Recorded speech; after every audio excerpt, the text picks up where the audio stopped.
बस्तर क्षेत्र में चलाए जाने वाला नक्सल विरोधी अभियान और पुनर्वास नीति से प्रभावित होकर के बीजापुर के 2 मिलिशिया नक्सलीमन काली पुलिस अधीक्षक के कार्यालय में आके आत्मसमर्पण कर दी है।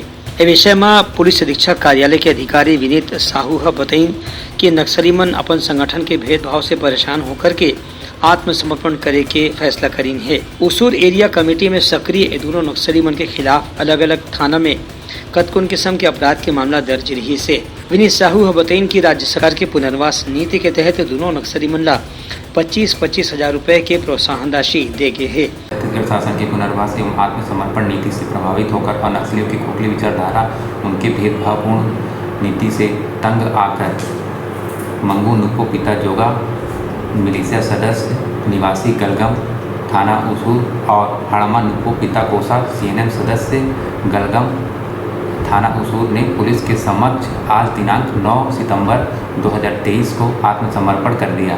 उनपे वर्ष 2009 से RPC गलगम में बाल संगम के सदस्य के रूप में शामिल हुआ था और 2011 से यह मिलिशिया सदस्य के रूप में कार्य कर रहा था, जबकि हड़मा नुपे 2016 से बाल संगम सदस्य के रूप में शामिल हुआ और CNM सदस्य के रूप में यह कार्य कर रहा था। दोनों पर एक स्थायी वारंट लंबित था। पुनर्वास एवं आत्मसमर्पण नीति के तहत 25-25 हजार रुपये नगद प्रोत्साहन राशि के रूप में दिया गया। पुलिस अधिकारी के कहने से कि अभियान लगातार चलत है और यह दिन में और नक्सलीमन के भी समर्पण करे के उम्मीद करे जाते। Bureau report, Uttarakhand news.